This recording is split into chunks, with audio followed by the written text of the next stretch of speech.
Assalamualaikum warahmatullahi wabarakatuh. Yang terhormat Bapak Dudin SPD MPD selaku dosen pengampu mata kuliah penanganan anak berkebutuhan khusus.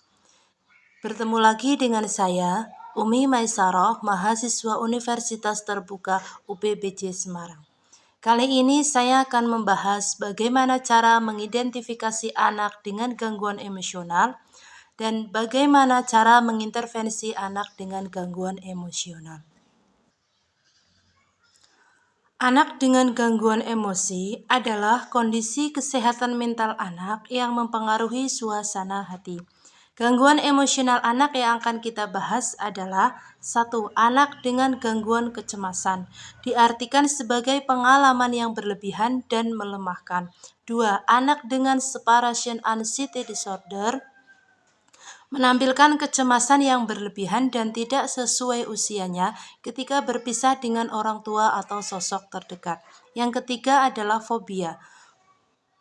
Fobia merupakan ketakutan yang intens dan tidak rasional terhadap objek atau kejadian tertentu. Penyebab dari gangguan emosional ini adalah 1. Faktor genetik, kurangnya rasa aman dalam diri anak. Cara berpikir anak yang salah, model orang tua atau gaya pengasuhan anak. Kejadian traumatis. Gejala kecemasan diekspresikan melalui 3 sistem respon yang saling berhubungan. Sistem fisik, sistem kognitif, dan sistem tingkah laku. Kita dapat mengidentifikasi anak dengan gangguan emosional. Kita dapat mengidentifikasi anak dengan gangguan emosional melalui ciri-ciri atau karakteristik anak dengan gangguan emosional. Namun, yang sering kita jumpai di lingkungan sekolah adalah anak dengan gangguan perpisahan atau separation anxiety disorder.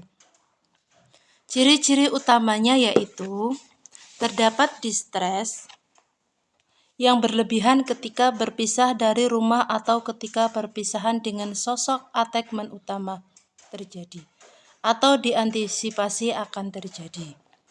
Terdapat kekhawatiran yang berlebihan dan terus-menerus terkait dengan kehilangan atau kejadian yang membahayakan seperti sakit, terluka, bencana, dan kematian yang mungkin menimpa sosok attachment utama.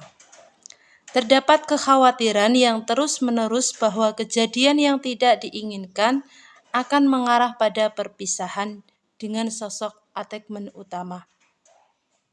Penolakan atau keengganan yang terus-menerus untuk keluar rumah, pergi sekolah atau tempat lain karena memiliki ketakutan terhadap perpisahan. Keengganan atau ketakutan yang berlebihan dan terus-menerus untuk berada sendirian atau tanpa sosok attachment utama saat berada di rumah ataupun dalam setting yang lain. Penolakan atau keengganan yang terus-menerus untuk tidur jauh dari sosok attachment utama atau tidur jauh dari rumah. Mimpi buruk yang berulang yang mencakup tema-tema perpisahan. Keluhan berulang tentang berbagai gejala fisik seperti sakit kepala, sakit perut, mual, dan muntah ketika perpisahan dari sosok attachment utama terjadi atau diantisipasi akan terjadi. Bagaimana kita mengintervensi anak dengan gangguan separation anxiety disorder?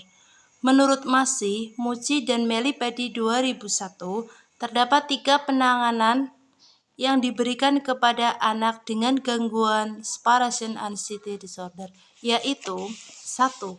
Behavior therapy merupakan salah satu bentuk penanganan yang berfokus pada perilaku yang tampak, tanpa mempertimbangkan penyebab dari separation anxiety pada anak.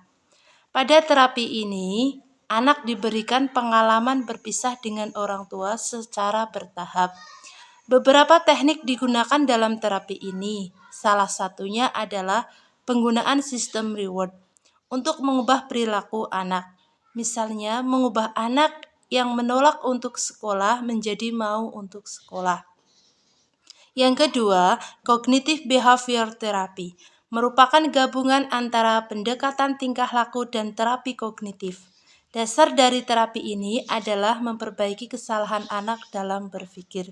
Yang ketiga, family therapy merupakan bentuk penanganan terhadap anak dengan separation anxiety disorder ketika orang tua memiliki ketakutan yang berlebihan tentang keselamatan dan kemandirian anak. Kecemasan yang dirasakan oleh orang tuanya akan membuat anak pada akhirnya ikut merasa cemas.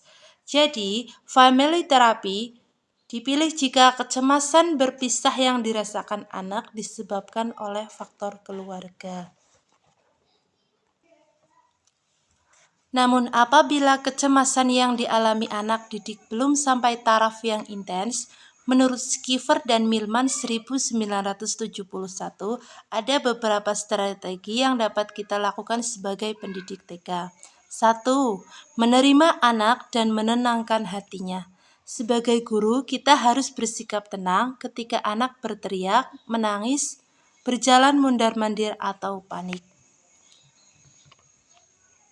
Contoh, kita dapat memberikan rasa aman dengan melontarkan kalimat-kalimat seperti, "Kamu tidak perlu cemas, ibumu sebentar lagi akan datang. Dan sebelum ibumu datang, ibu guru akan menemani kamu." Yang kedua, menggunakan bermacam strategi untuk mengatasi kecemasan. Ajaklah anak untuk melakukan bermacam-macam kegiatan, misalnya melihat buku, mendengarkan lagu, atau menggambar. Yang ketiga, mendorong anak untuk mengekspresikan perasaannya. Contoh, mengajak anak untuk bercerita berbagai hal. Yang keempat, meningkatkan pemahaman dan pemecahan masalah. Menjelaskan kepada anak mengenai berbagai hal yang membuatnya cemas dengan menggunakan bahasa yang mereka pahami. Demikian yang dapat saya sampaikan terkait bagaimana cara mengidentifikasi anak dengan gangguan emosional dan juga bagaimana cara kita mengintervensi anak dengan gangguan emosional. Sekian dari saya, terima kasih. Wassalamualaikum warahmatullahi wabarakatuh.